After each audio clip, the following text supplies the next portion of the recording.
thank you all for coming. I really appreciate it. Thank you for the introduction. I appreciate it. Thank you all for being here. You'll be happy to know that it's not much warmer in Tuscaloosa, Alabama. I left there this morning, it was 37 degrees, so we got a little bit delayed because there was ice on the plane and they have no de-icing at the Tuscaloosa airport because they usually never need it.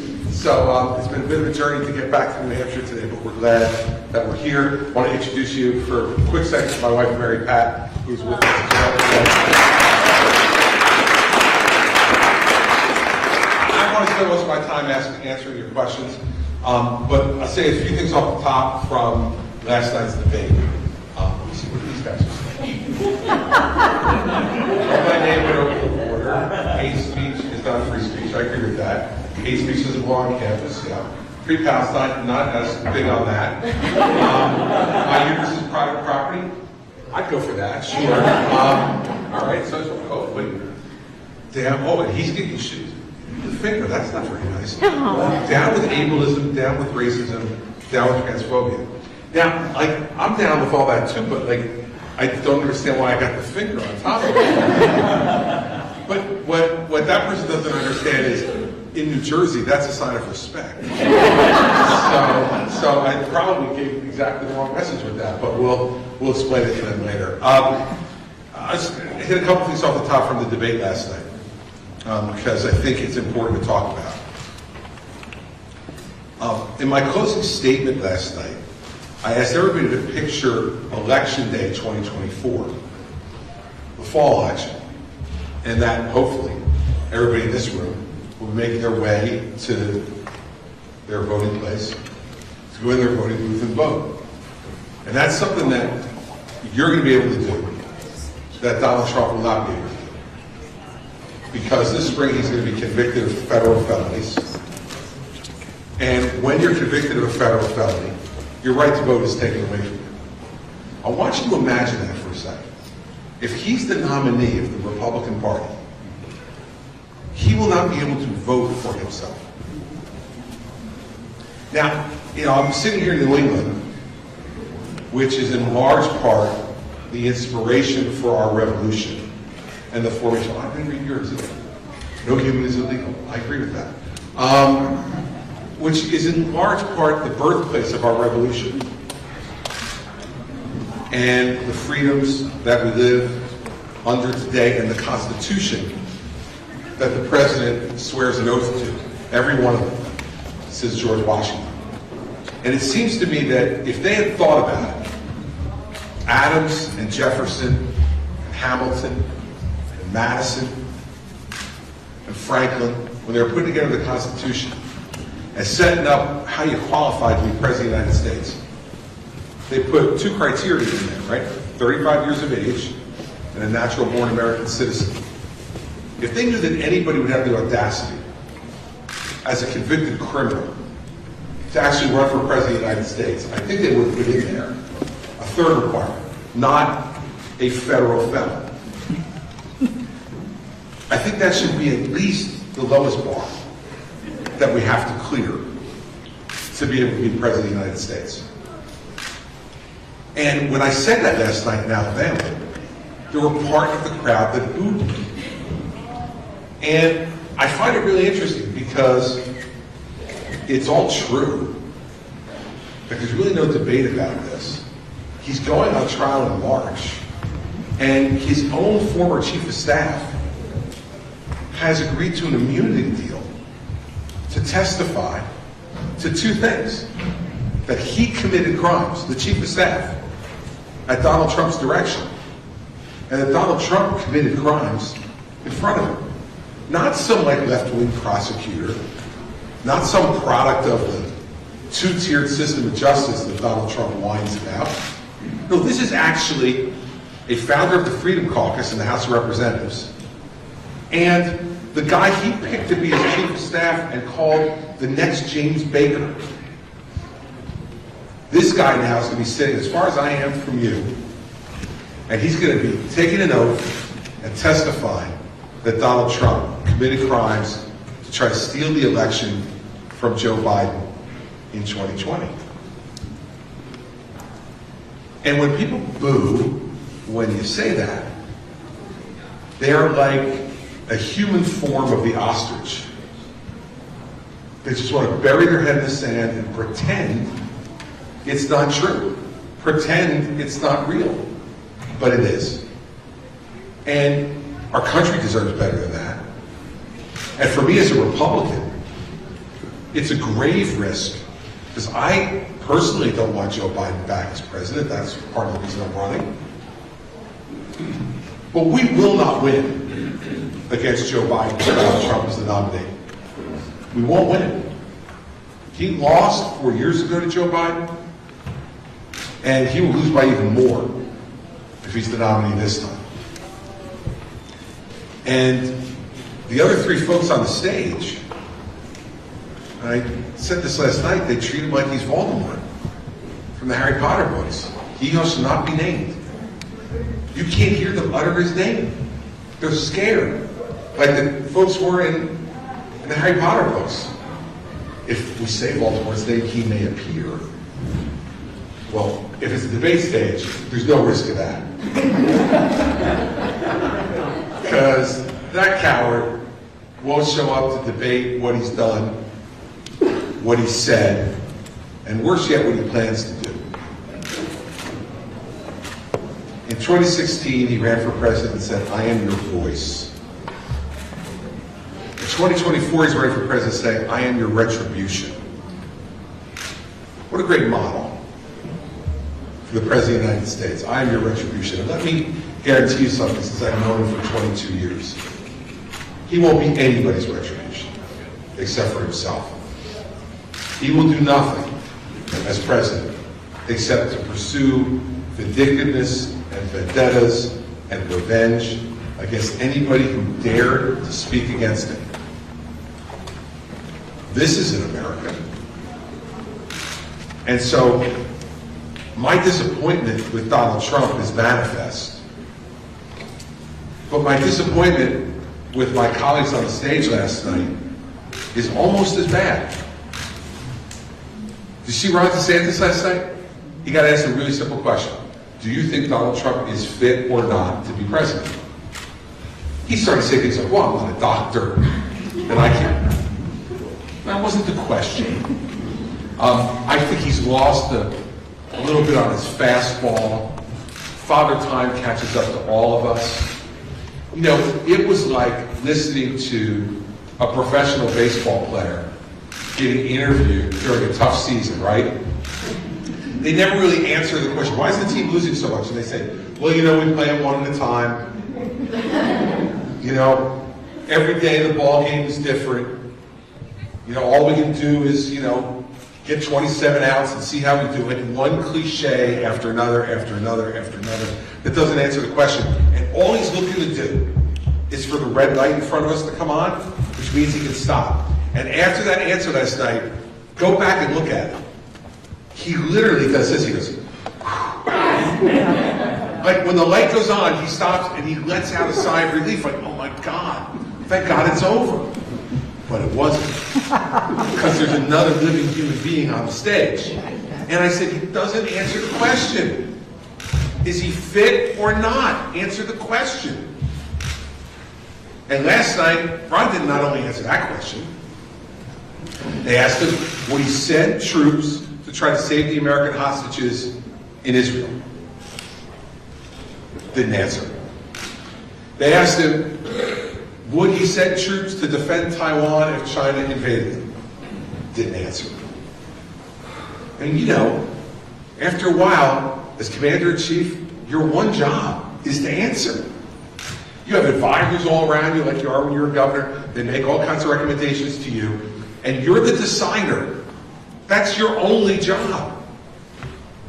You're the person empowered to make the decision. Beware of Ron DeSantis and Nikki Haley last night, who would not answer the questions.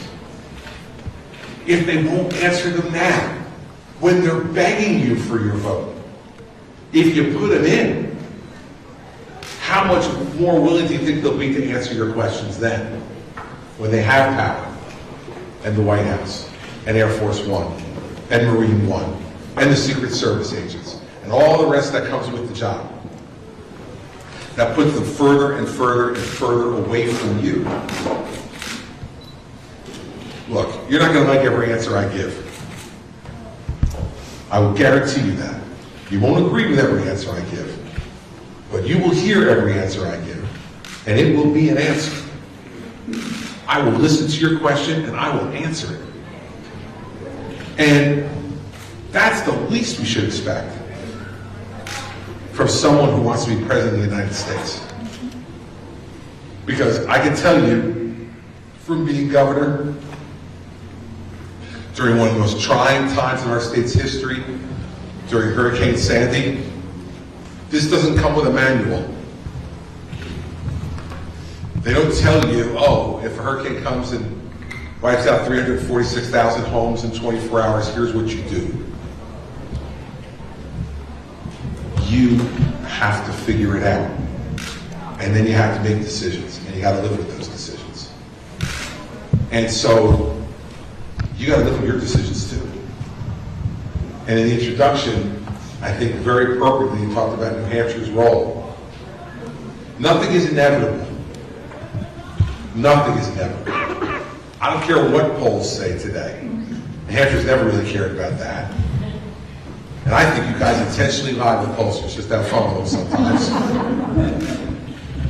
And I want to remind you that you've seen lots of absolutely certain presidents make their way through this state. President Jeb Bush, absolutely going to be the president, right? President Mitt Romney, absolutely going to be the president, right? Go through the list. President Rudy Giuliani, he was definitely going to be the president in 2008, right? I mean, we can go through the list. It's your choice, it's your call. And more uniquely than any place else in this country. Because what you do on January 23rd will make this field smaller. It will narrow the choices for everybody else in this country, for every other state. And that's a huge responsibility. And you all have the opportunity to do that. Last thing I'll say before I take questions is I want to talk particularly to the students that are here. Like, look, I'm here because I want you to be involved. Of course, I want your vote if I can get it. But even if I can't get it, I want you to vote. I want you to participate.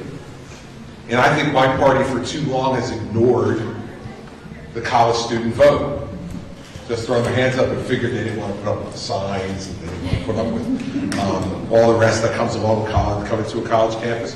Well, democracy is messy. And if we want people to participate in democracy fully, we should come and ask them to. And then accept their answer when they give it, even if they're voting for somebody else. It's my job to convince you to vote for me.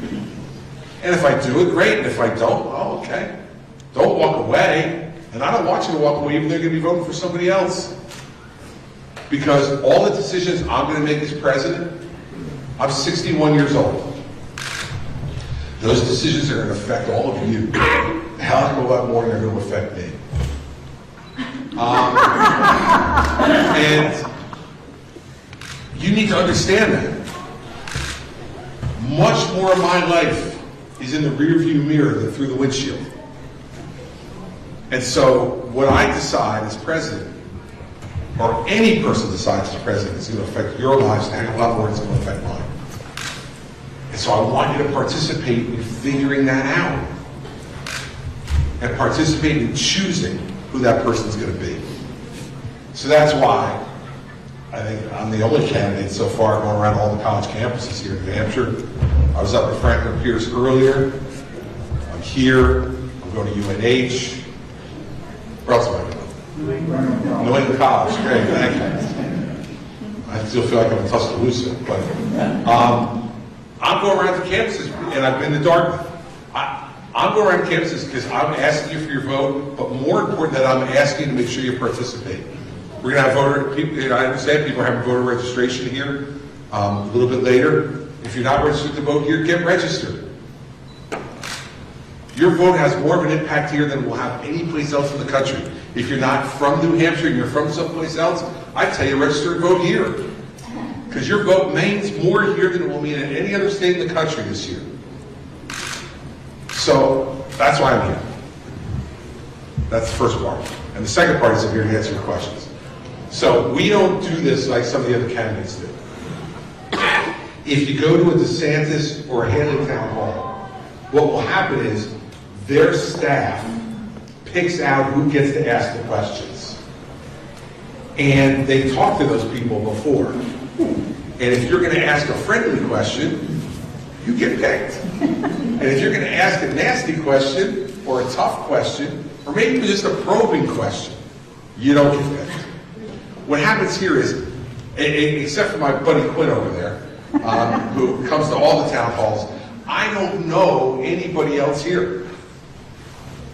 And so you raise your hand, I'm going to call on you, someone will bring you a microphone, and I'll answer your question. And I don't know whether it's going to be somebody who supports me, doesn't support me, thinks I'm great, thinks I'm a jerk. I don't know, but we'll find out. And that's the fun part of these things. So let's get going. Someone's got to start by raising their hands. Since I have my back to them, I'm going to start with them. So let me start with you. Thank you. And here, you take my mark. Thank you very much. You got it. First things first, I'd like to say thank you for coming. It's very important that we share ideals here, especially at the college campuses. A big concern as a conservative is obviously the border. We practically have open borders at the moment. It feels like a Trojan horse has come over. A little louder. Oh, sorry. It feels like a Trojan horse has come over the board. We practically have open borders, as we all can agree as conservatives. Watching videos of just the mass amount of people coming over the border, especially Mexico, dumping prisoners and having terrorists come over like Hamas through the border, it's very important that we close it. So I just wanted to know, how would you as president tackle the border? Sure. Two questions, and I think you shouldn't limit it just as conservatives we know it's an open border. It just is factually an open border, and here are the facts. In the last 11 months, there have been 200,000, the average is 200,000 illegal encounters a month. So if that's not an open border objectively, I don't know what is. Now, I'll go back to last night. Here's part of the problem with the way some of the candidates address this issue. Ron DeSantis got asked about it last night. He got asked, you advocating that anybody who comes over the border with a backpack on gets shot stone cold dead because you assume they're a drug dealer because they have a backpack on. Let me tell you, I want the border to be closed, but I'm not going to be asking American law enforcement officers and National Guardsmen and women to indiscriminately shoot people as they come over the border because they have a backpack on. And that's TV tough guy talk. Because you're frustrated, not frustrated about the border. He wants to appeal to that frustration. And so what he wants you to do is say, look, DeSantis is just going to kill these guys. Good, good. That means less people will come over the border illegally. No, wrong.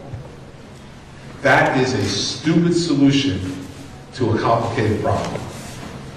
So let me give you mine. It's 5 steps, because it's a big problem.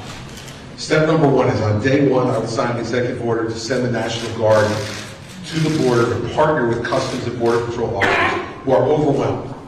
200,000 a month. They are overwhelmed by the number of people they need help.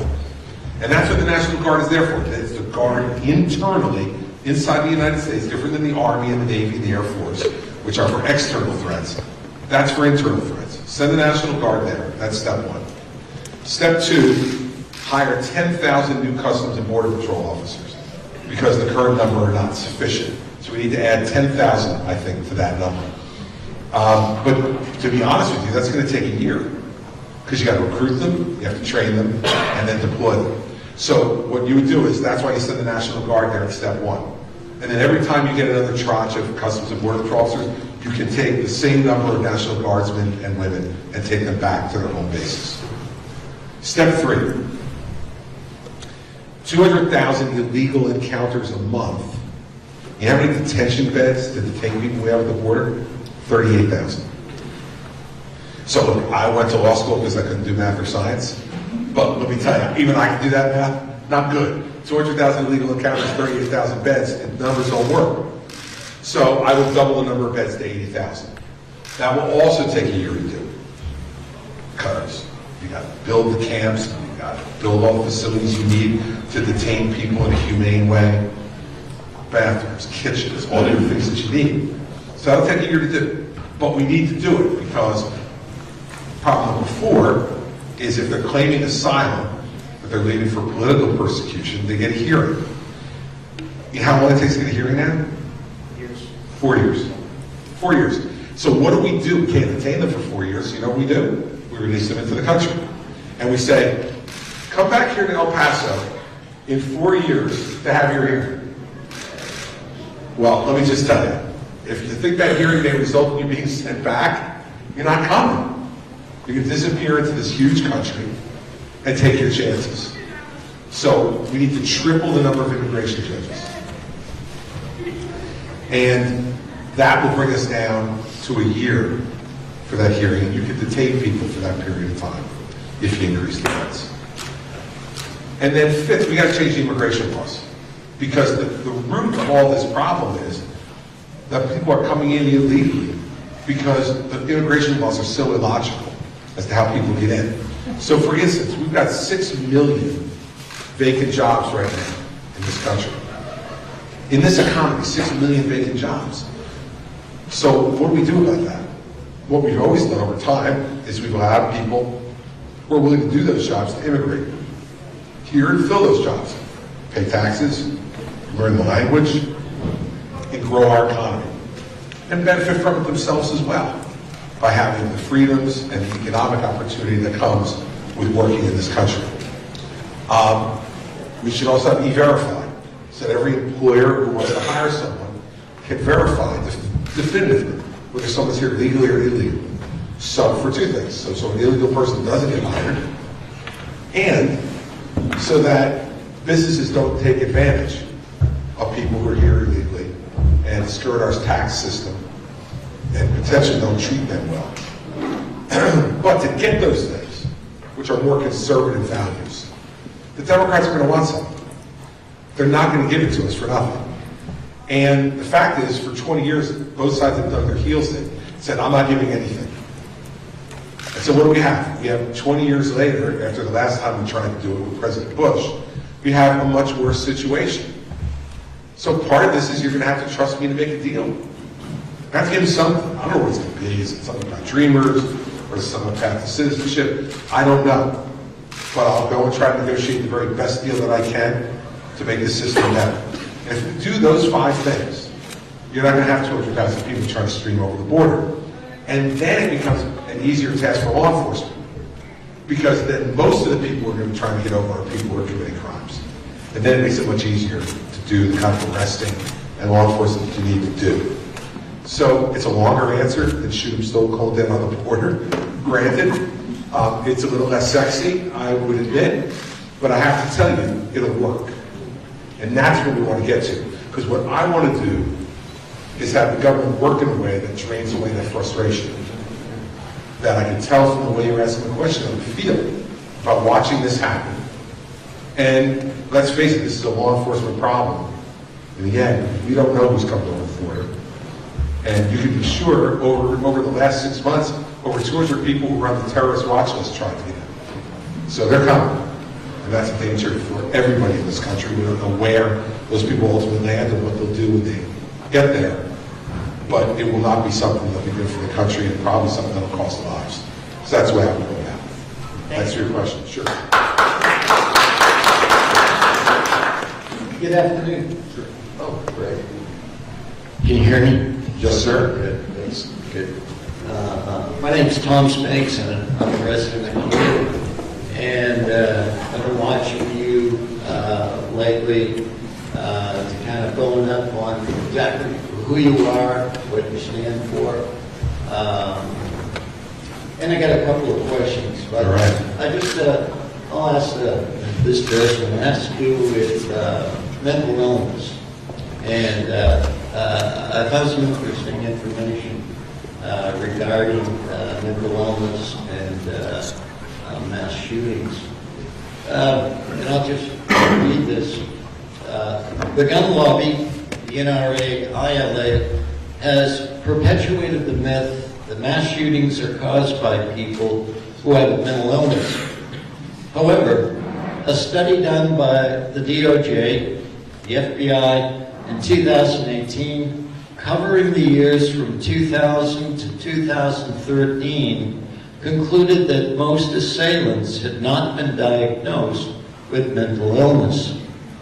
Therefore, does that not indicate that it's guns which are the problem and not necessarily mental illness? Australia has 0 mass shootings.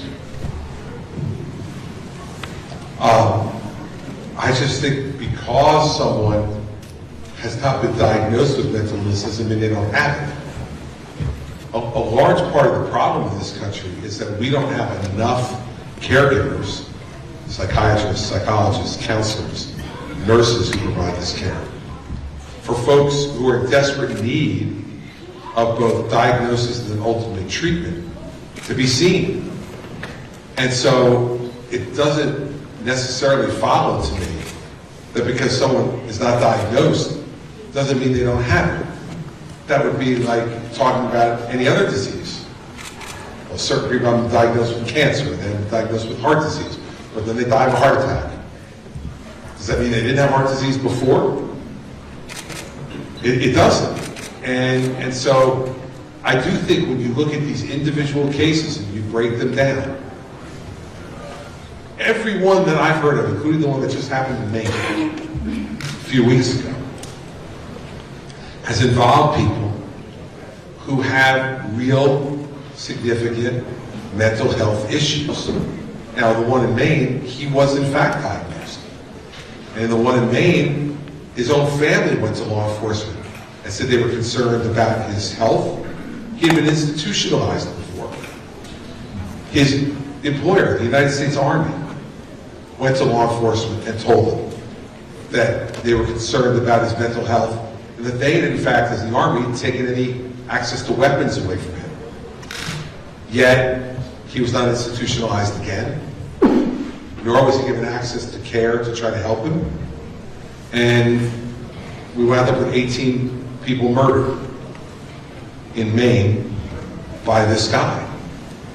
And so, I'm sure there are exceptions. And I have not said that every case of mass shooting involves people who are mentally ill. But I do believe that most of the cases you see of the mass shootings in this country involve people who have either diagnosed, as the case in Maine, or undiagnosed mental illness. And part of what I suggest is that getting rid of any one class of weapon is not going to end this problem. The gun deaths in Maine, for instance, last year, 98% of the gun deaths in Maine involved handguns, not AR-15s or other type of semi-automatic weapons. So if we got rid of AR-15s and we got rid of 2% of the gun deaths, is that really solving the problem? It seems to me it isn't. And by the way, of those 98% that were handguns,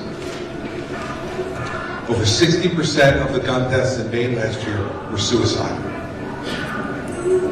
It seems to me, when someone commits suicide, whether they were diagnosed as having mental illness or not, no one commits suicide without significant mental health problems, whether they're diagnosed or undiagnosed. So do you think the DOJ's assessment and their analysis for those 13 years is valid in terms of... It may be valid, sir. Like, and I know you've been talking about handguns. Most of the crimes in the United States have been committed by handguns.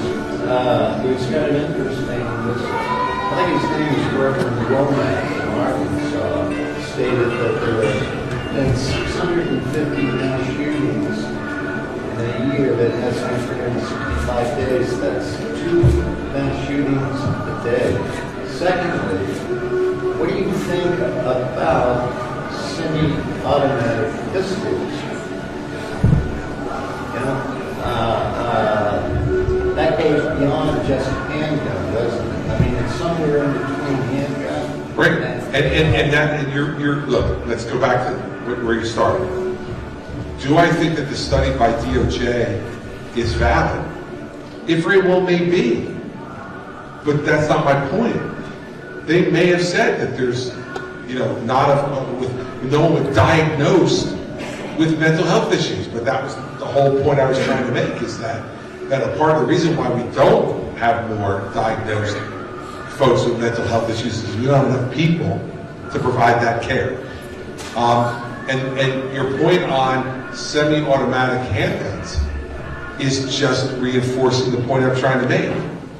You can slice this any number of different ways. And manufacturers of firearms are very clever in terms of the way they do some of the categorization of these weapons. I just don't believe that the elimination of any particular type of weapon beyond the ones that are banned now, fully automatic weapons are banned in this country now, is going to improve the situation. I don't think that's the issue. I think it's the people that pull the triggers that are the issues. The guns, without the people pulling the triggers, don't create deaths. It's the people pulling the triggers that create the deaths. Well, how do we bring And I mean, I don't want to, I would love to talk to you more about it, but I want to get to some other questions, so I don't want us to turn this into a debate between me and you. But I think you know my position, and it sounds to me like you don't agree with it, which would fit into the category of what I talked about at the beginning, which is you'll know my opinion, and I think you recitated it accurately, and it looks like we may not agree on it. And so I think we just have to agree to disagree, but I will let you know that I'll continue to think about these issues and continue to listen to people about these issues, both people who are expert and people who are everyday citizens who have experience with it. And at some point, someone may change my mind, but that's where my mind is at the moment. Thank you. Thank you, sir. Yes? This is kind of similar, but going in a different direction. Okay. If you're saying that this is more on not enough people getting diagnosed with mental illness, not enough people getting that treatment, not enough psychiatrists and therapists in the world, what's the direction you want to go to fix that issue? Especially since I'm personally a psych major, I want to go into therapy, but when looking Well, I got good news for you. when looking at grad school, that's almost, I'm having to expect to take the debt of a house. And that's going to stay with me for the rest of life. So why would college students want to go into something where they're going to be in debt? See, I'm about to answer that question for you. Because I believe instead of having broad forgiveness of student debt, which is what President Biden wants to do, I want to forgive student debt to incentivize people to go into areas where we need help. So the good news for you is, if I'm president, and you go in and you go to graduate school, and you commit the next 5 years of your life to providing that treatment, I'm going to forgive your student debt. Because we need people in those areas. I want to use student debt forgiveness smartly to try to encourage people. Like for physicians, I want to use it for psychiatrists.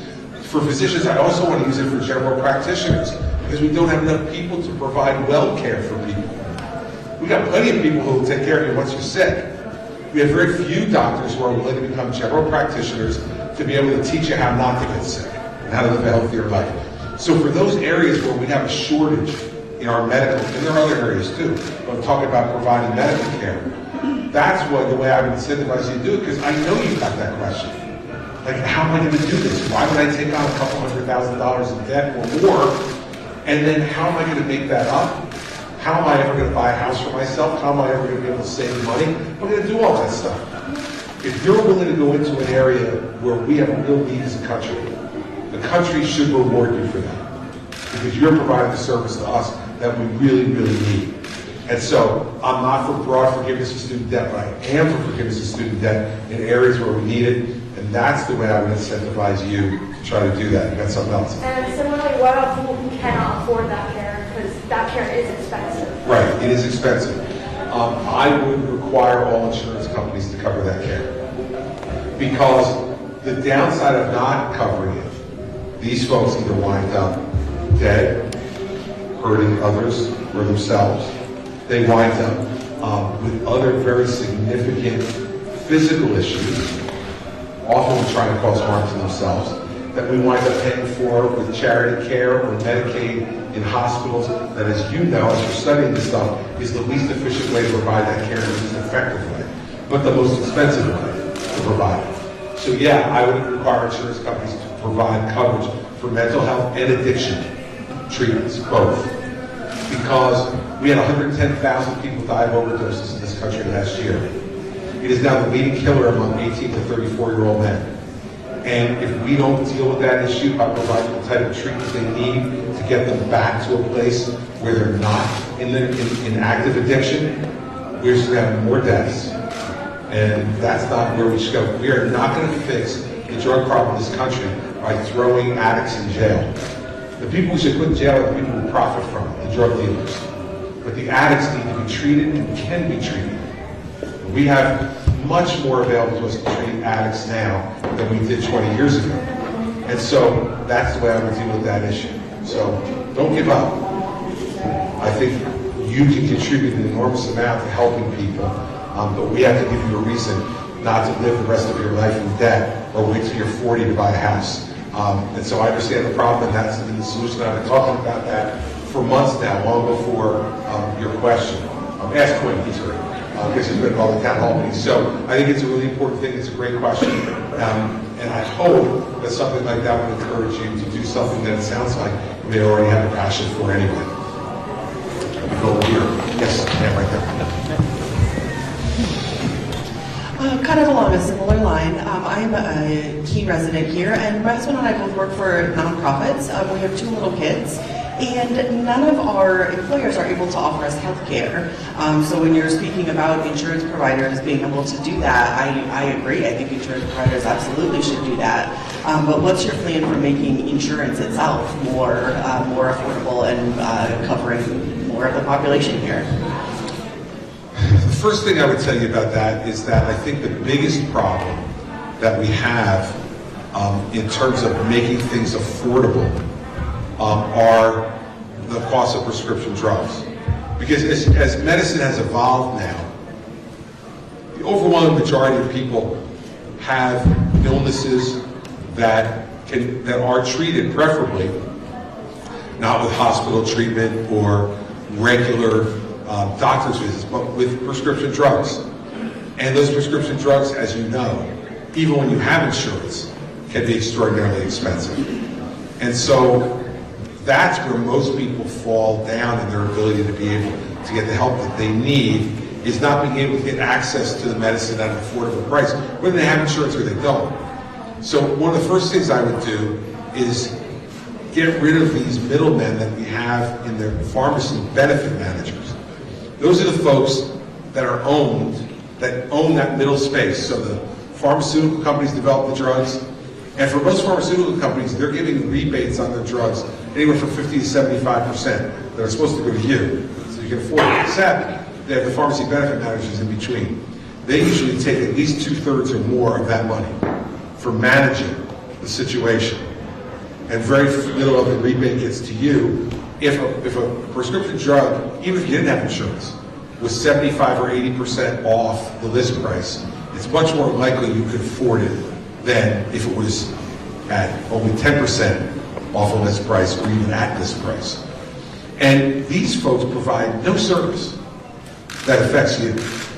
And they make tens of billions of dollars a year, these middlemen. And the reason why I know it's a really lucrative business, and you'll know it as soon as I tell you who has now bought up most of those businesses, the insurance companies. So the insurance companies are charging you or me for insurance if you can get it. Then they're skimming off with these pharmacy benefit managers 2/3 of a 75 or 80% discount on every pill that we buy. And that's how you know they can make so much money and why it costs us so much money. So I think the first thing I would do is to get at those folks, because I think that would make lots of things more affordable.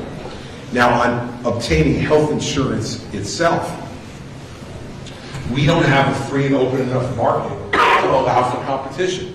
So one of the things I would do is to get rid of this state-by-state mandates on health insurance.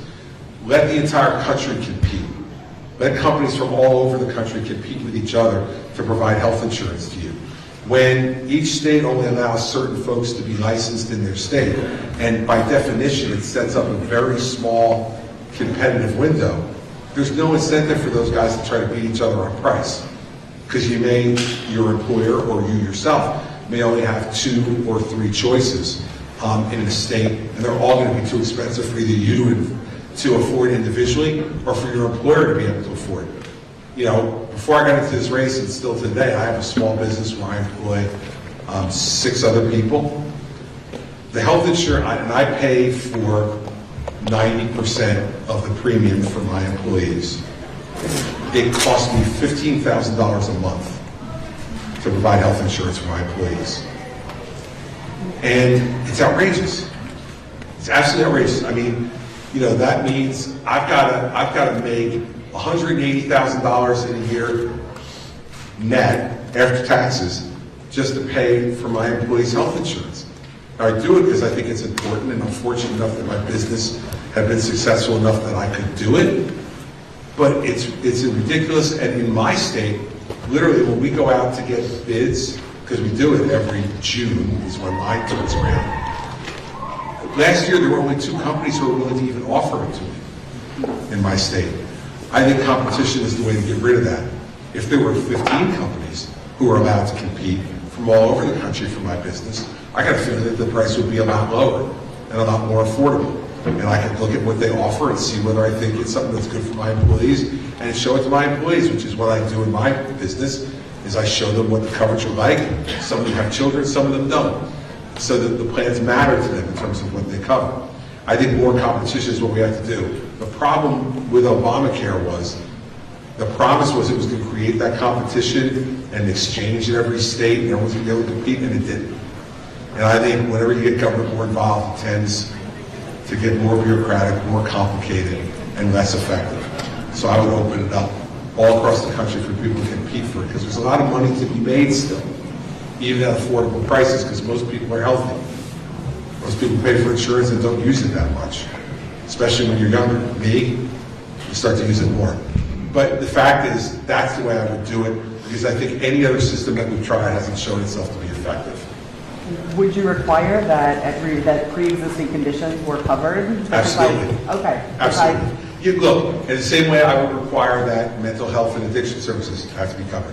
Once you have insurance, it's only worth anything if you can use it.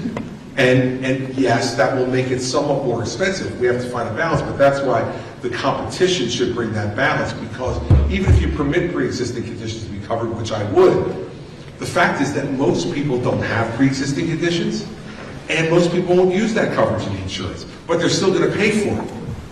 So if I don't have any pre-existing conditions, but you do, and we're in the same insurance pool, you're not paying more than I am for the same coverage. We're paying the same. And so I cover for part of that cost for you. But the more people you get into that pool to compete, the lower you can drive that price down, because you can divide the number by a bigger number of people. So that's why I think the competition is the biggest part of that. But yeah, pre-existing conditions is just a sham that the insurance company came up with in order not to pay you for something. Like, everybody has a pre-existing condition of some kind at some point, I suspect, because we all have certain diseases or illnesses that we get that are genetic, and our genes come right from the beginning. So, yeah, it's a bit of a scam, to tell you the truth. All right, yeah. So as a student here at Keene State, well on my way to becoming a social studies teacher within the next year, education is very important to me, so I was wondering what your position was to help parents get their rights back for what is taught in schools, and does that involve altering the Department of Education's role in that policy? Sure. We talked a little bit about this last night if you watched the debate. We had a real argument about what parents' rights are. I am an unabashed and complete parental rights advocate. I think parents should be making every decision that their underage children are not legally permitted to make.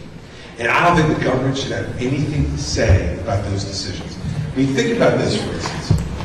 In my state, under the current government, you can have a kid in school who tells, underage, let's say 15, who tells their teacher, they're going to be a teacher, soon, comes up to you and says, you know, I'm a boy, but I feel like I'm a girl. And I'm really confused about my gender. And I want to do something about it. And I trust you because you're a great teacher and I want to tell you. In my state, you're not allowed to tell their parents. You're not allowed to tell the parent. But if my daughter comes to you at 15 years old and she's in the midst of her menstrual cycle and she has cramps, you have to get my signature for her to take Advil. Okay? So how screwed up is this? I have to not only be told that she has cramps by the school, but they have to get my permission for her to take 2 Advil. But if my son comes to you and says that he's confused about his gender, you are required not to tell him. We have gone off the deep end in this country. Nobody loves our children more than me and my wife. We have 4 of them. Nobody understands them better than we do. Nobody cares about their future more than we do. Nobody cares about their health and well-being more than we do. You could be the best teacher in the school, but you won't know my kids as well as we do. And you don't want to be my substitute parent.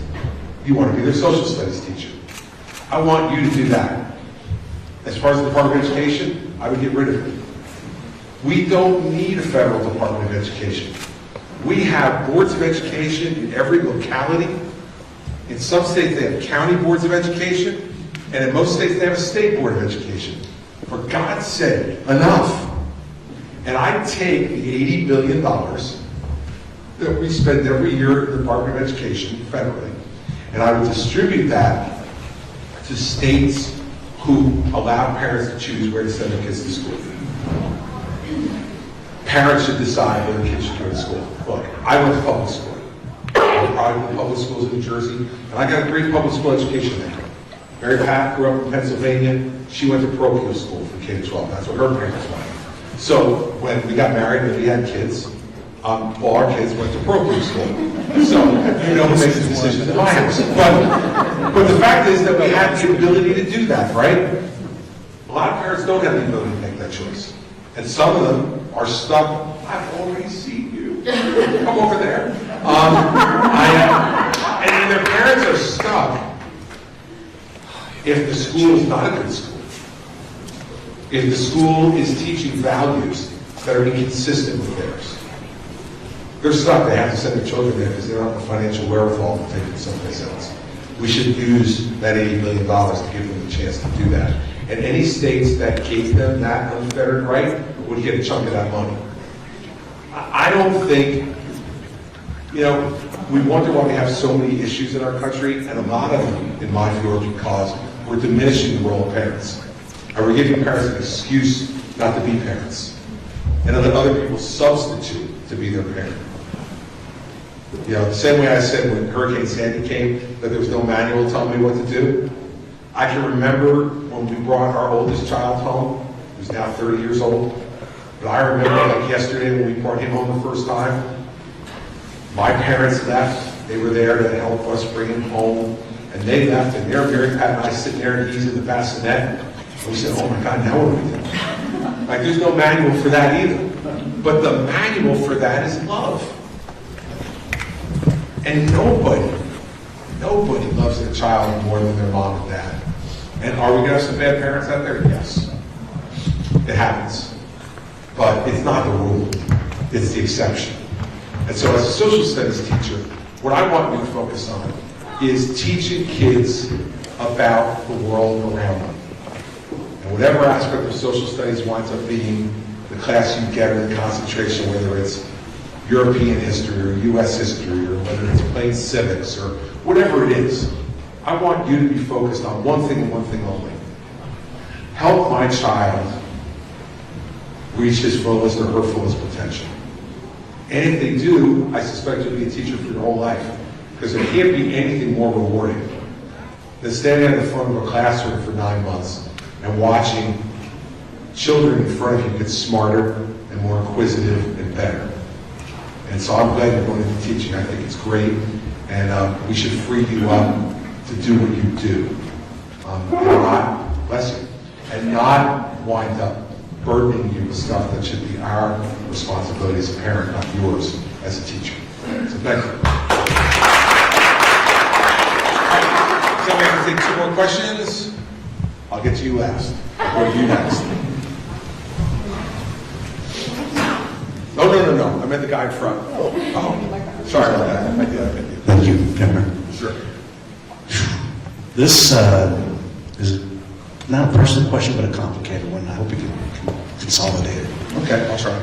Borders, drugs, the violence that's happening in Gaza and Israel, Russia, China. I'm a couple of years older than you. They've always been here, but the voices and the Congress and the Senate, it's just getting louder and louder and more confusing. How can you center all that as a president? How can you bring everybody together and everybody just calm down and listen to each other constructively? How can you use your tools and your experience to do that? That's a good question. Listen, only a president can do that in our system. Only a president has the bully pulpit, the attention of the American people, in an intense enough way to try to change that. And this is one of my big problems with Donald Trump. He doesn't want to make that better, he wants to make it worse. You hear him, the names that he's calling everybody, and all the people that he hates. I mean, if you haven't seen this, if you're even considering voting for Donald Trump, I'm sure there's people in here who are. I want you to go on his social media site, on Truth Social, and look at the post that he put up at 2:03 a.m. on Thanksgiving morning. First of all, I think you need to wonder about someone who is posting on social media at 2:03 a.m. on Thanksgiving morning when they're 77 years old. But maybe he couldn't sleep.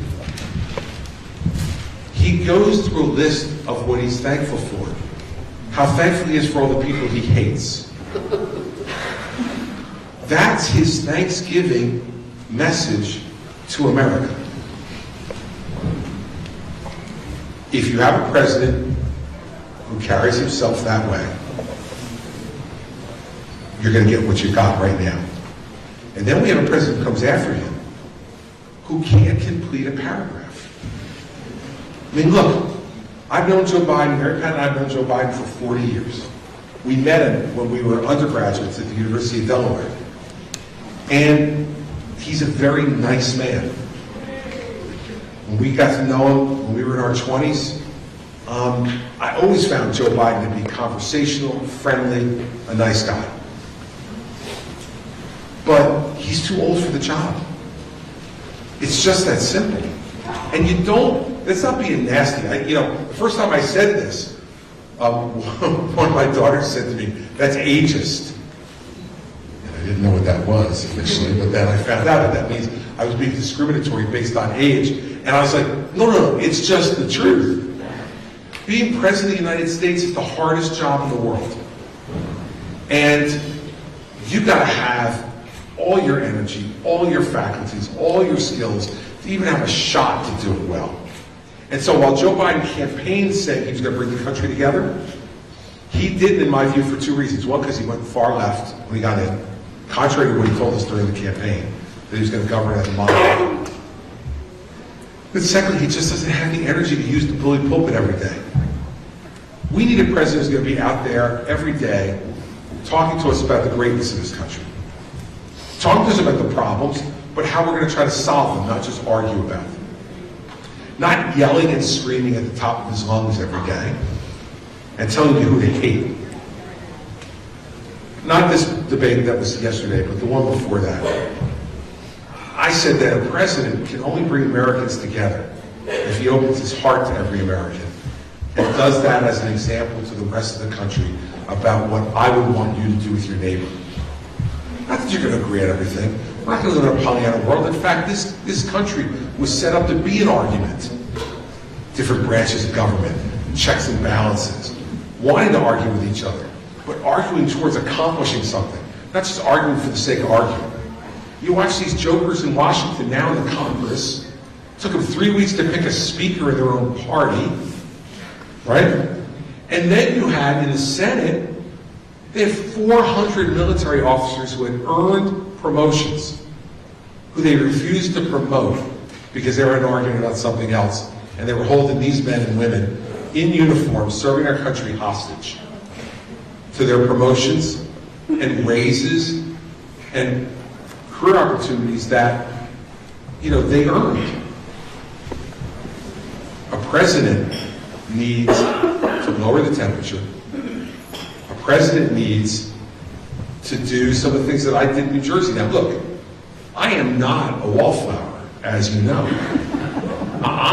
But there's a big difference between using the bully pulpit to advocate for a position you believe in and putting up a Thanksgiving post to talk about all the people you hate and saying, as I said off the top, I am your retribution. Right? So I would lead by example. And the example I would try to set is to be strong and to be tough and to be certain, because you deserve that, but also to remind you as often as I possibly could how lucky we are to live in this country, how blessed we are to be American citizens, how important it is for us to welcome others into this country legally and make them a part of the fabric of this country. How important it is for us to set an example in the White House for every child in this country. There should be no parent in this country who should be able to point to the White House and say, I don't agree, or maybe I agree or disagree with the president, but he's a good man or a good woman. We can't say that, because Donald Trump is not a good man. He's not. And so, but you watched that debate last night, and they won't say it out loud. They all say it privately. I'm here to tell you, I'm in those rooms. They all say it privately, but they don't have the guts to say it publicly. Setting an example is not only saying and talking about the good things, but it's telling the truth consistently, so that even when they disagree with it, people say, well, I disagree with him, but he's telling the truth as he sees it. He's not lying about it. He's not saying that an election got stolen when it didn't, and undercutting people's confidence in our democracy. Those are things that are really important. And I think that's the best you can do as a president, but that's a lot. And you think about some of the men we've had in that job who have done it. I just got done writing a book about Ronald Reagan that's going to come out in a couple of months. And one of the things that struck me doing all the research for that book was his essential goodness and how much he loved this country and its people and expressed that every day. We need to get back to that.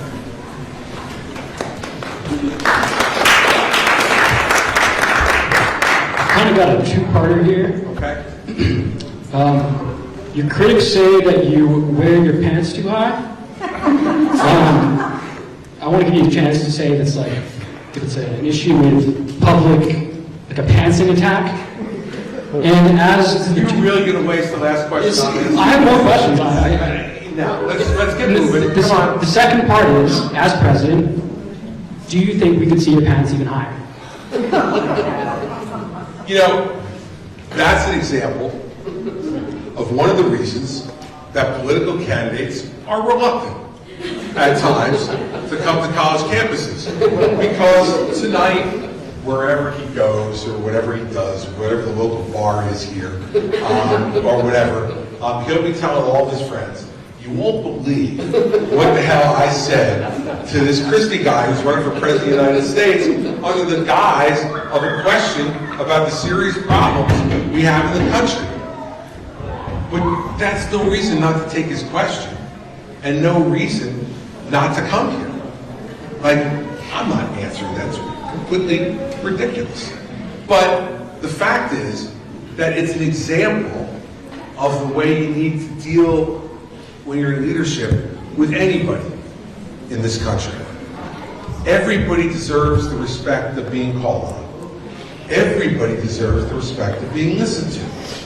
And if, when you listen to them, they actually ask you something like this guy did, that makes some sense and, you know, is relevant not only to him, but to lots of other people in this audience, then he deserves a serious and thoughtful answer.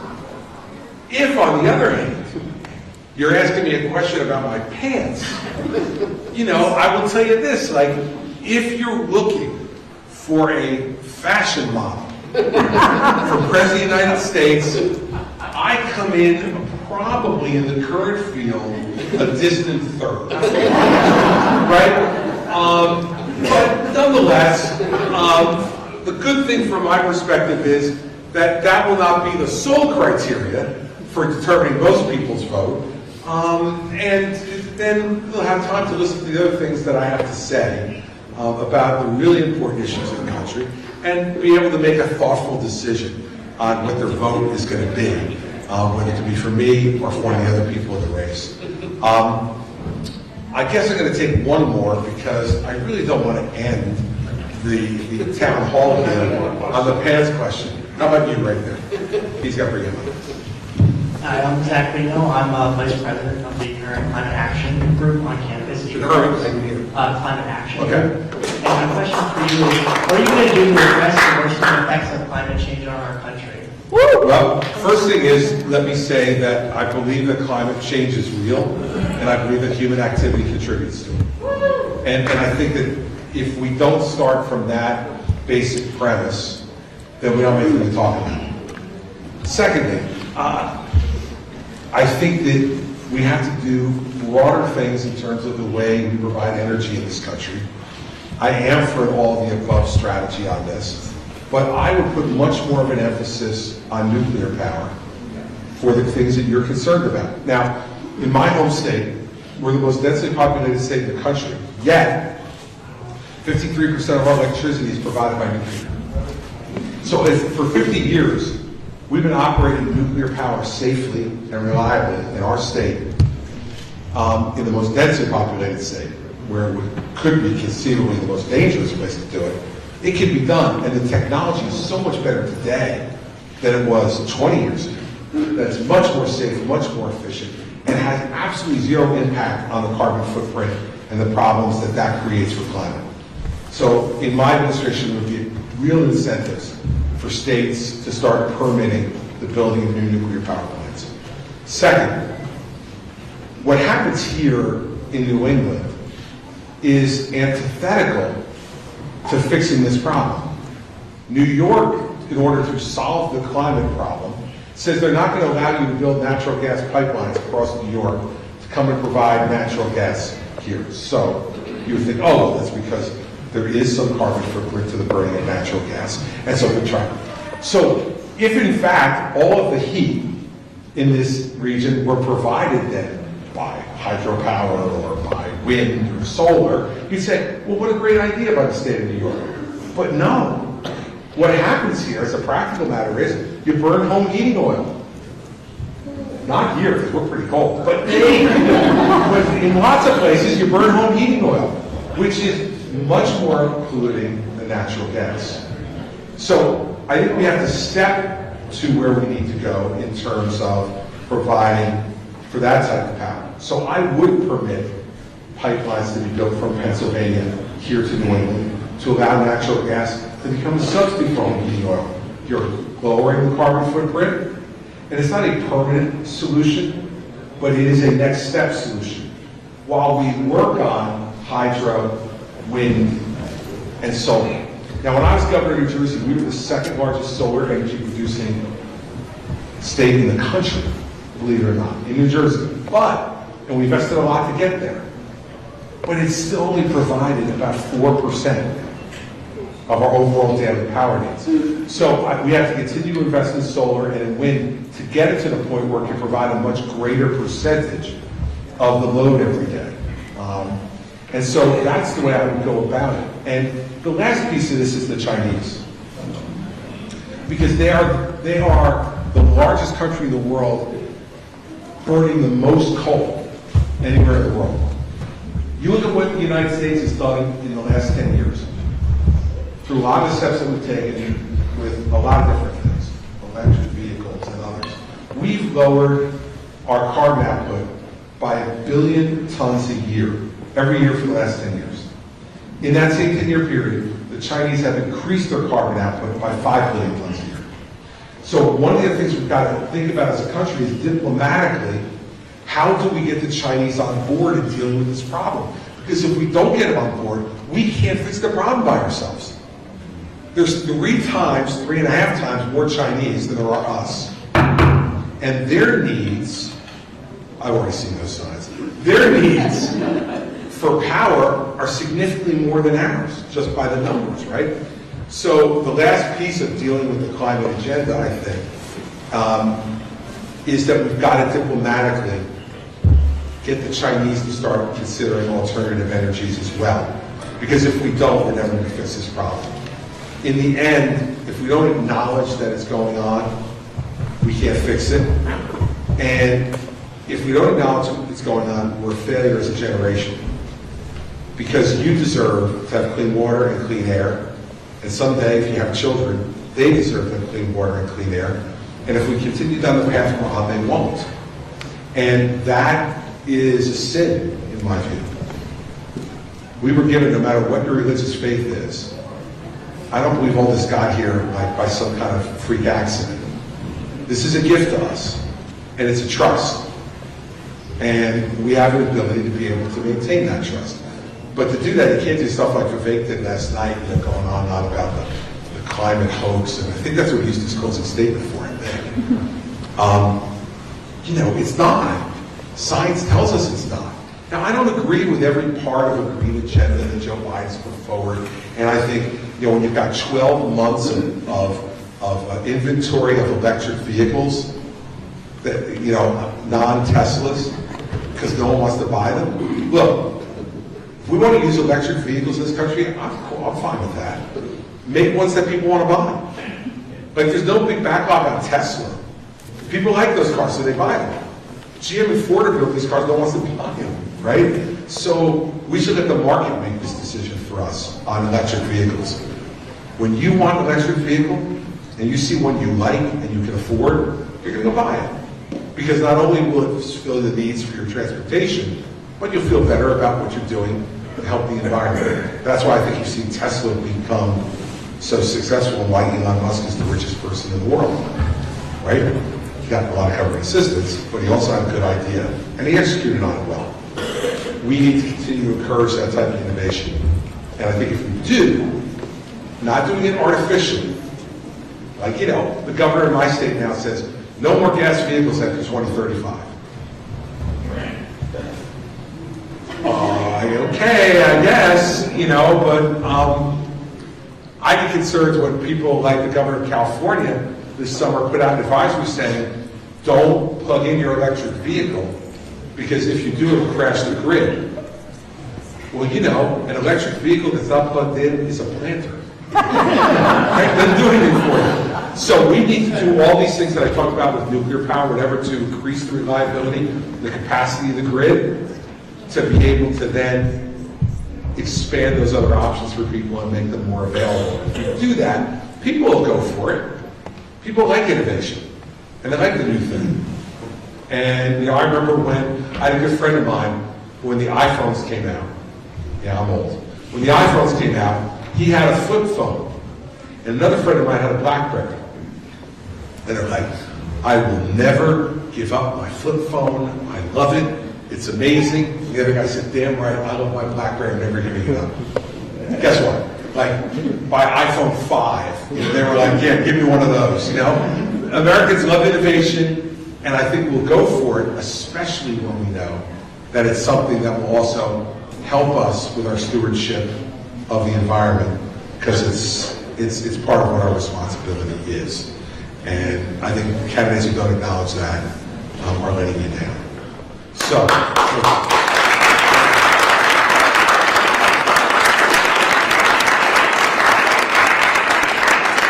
want to thank the students that have come today. I'll answer your questions as we go out, because I got to now go to another campus. So I don't want to be too late for them. But I want to thank all of you for coming today. The students who came today, I particularly thank you. If you're not registered to vote, go register to vote. Make sure you do. January 23rd, you've got an opportunity to change the course of history. You're going to want to be a part of that. You're going to want to be a part of that. Our country needs to move in a new direction. You can be part of making that happen. That's why I'm here, is to encourage you to do that. I hope you do it by voting for me, but if you don't, just make sure you go and vote for somebody, because it's your responsibility as an American and it's your privilege as an American, and I hope that you take advantage of this. Thanks for letting me come by and visit. I appreciate it.